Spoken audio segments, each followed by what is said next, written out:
Have you ever wondered if the video you see could be a lie? Not just a simple edit, but a sophisticated forgery designed to ruin someone's life? Today, we're diving into a case that feels like it's ripped from a sci-fi thriller, but its implications are terrifyingly real.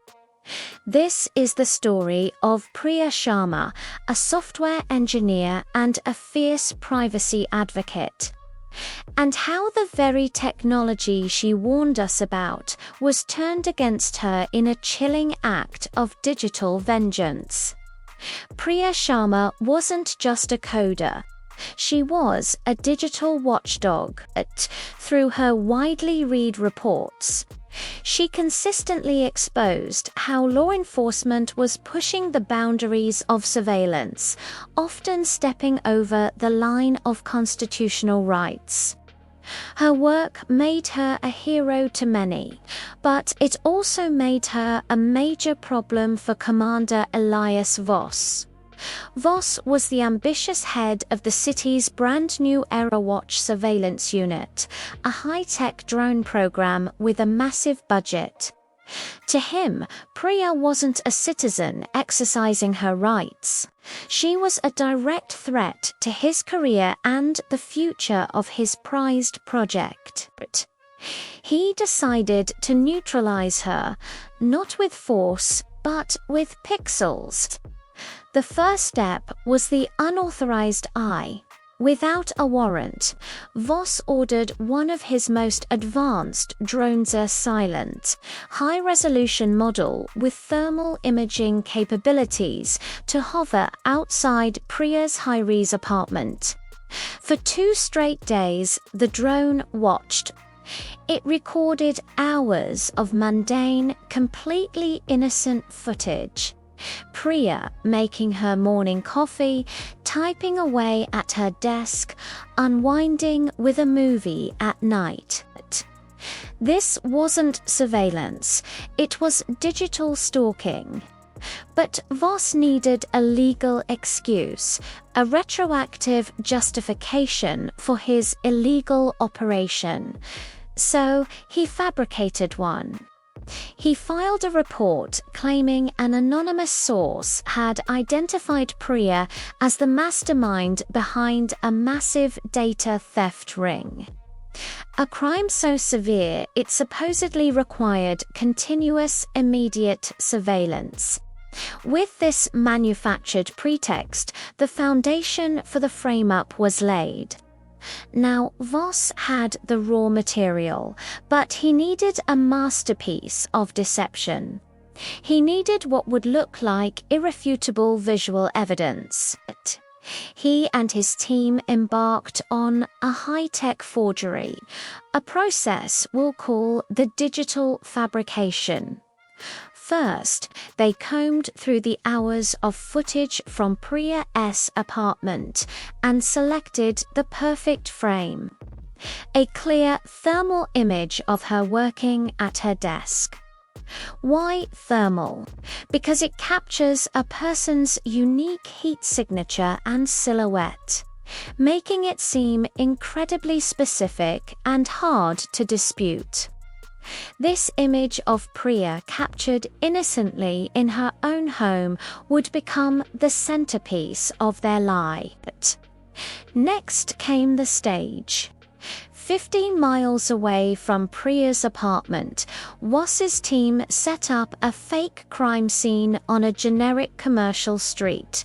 They filmed an informant dressed to vaguely resemble Priya's build, participating in a staged contraband exchange, handing over a package in a dimly lit area. This would be the backdrop for their digital splice. Then, the magic trick. Voss's technical team took the thermal image of Priya from her apartment and meticulously overlaid it onto the footage of the staged crime scene.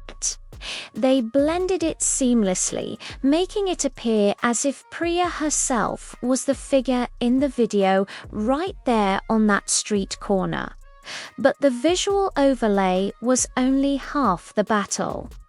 The most crucial part was the metadata fix. Every digital video file contains hidden information metadata. That includes things like GPS coordinates, date, and time. Voss's team painstakingly edited this data. They changed the GPS coordinates to match the commercial street, not Priya's apartment. They altered the timestamp to read 9 p.m., the exact moment of the fictional crime. The result was a perfect forgery. The video showed a figure with Priya Sharma's exact thermal signature and silhouette engaged in a felony at a specific time and place. To anyone watching, it was an open and shut case. Armed with this fabricated evidence, police arrested Priya at her home.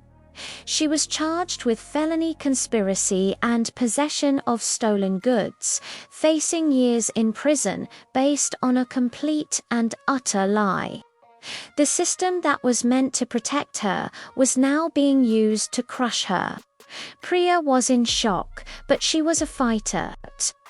She hired a sharp, tech-savvy lawyer named Kenji Tanaka. Kenji knew Priya's character and was deeply suspicious of the video. The visuals were convincing, almost too convincing.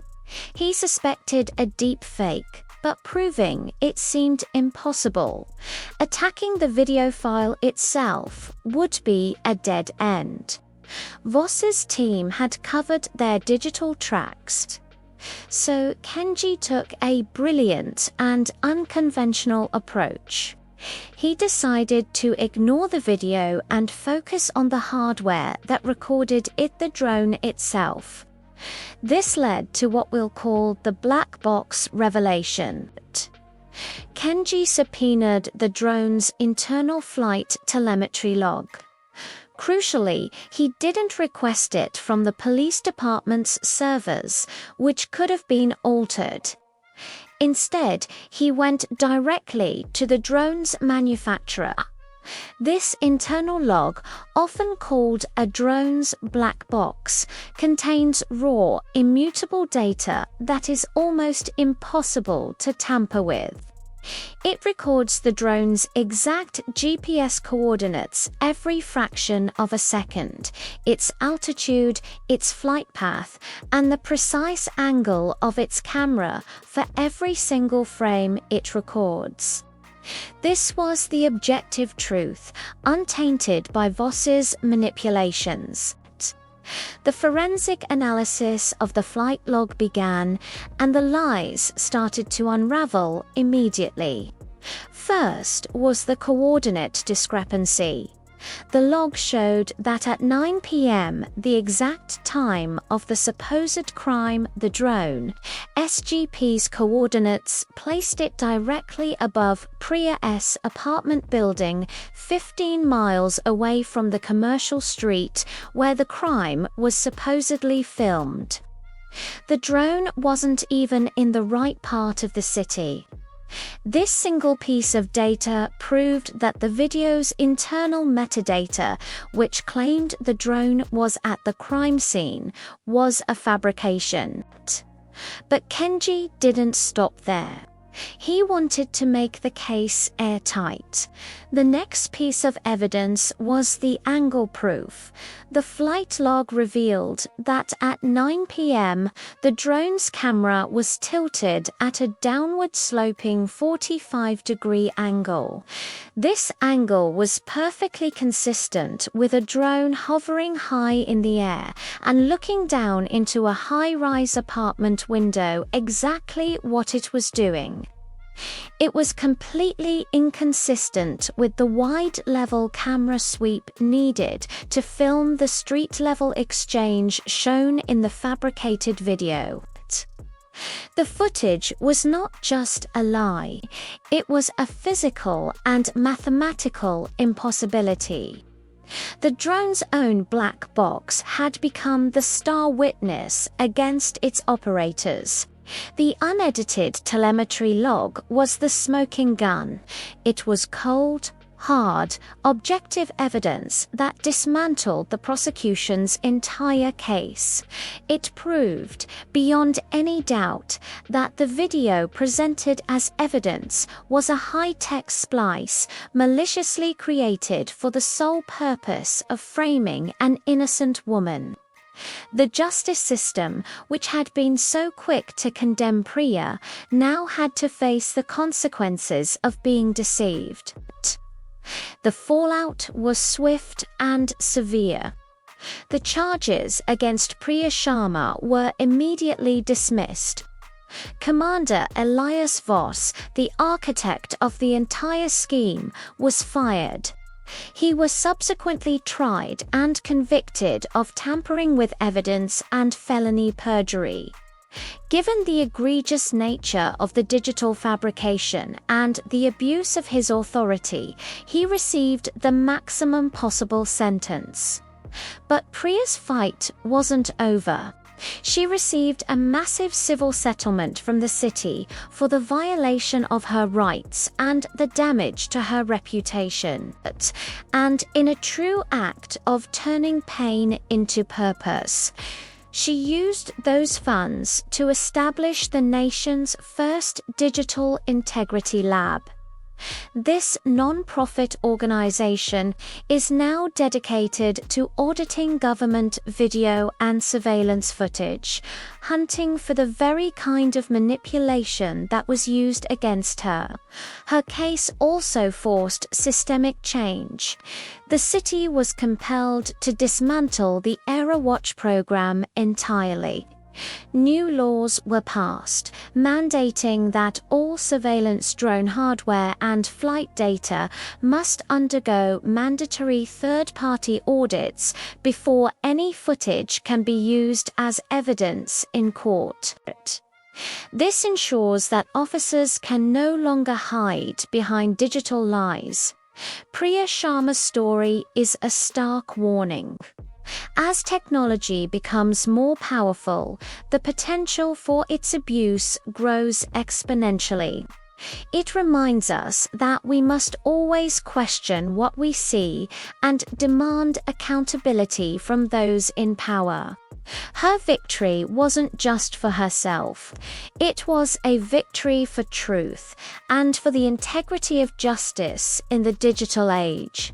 Thank you so much for joining me on this deep dive. If you found this story as fascinating and important as I did, please hit that like button, subscribe to the channel, and ring the bell so you don't miss our next investigation.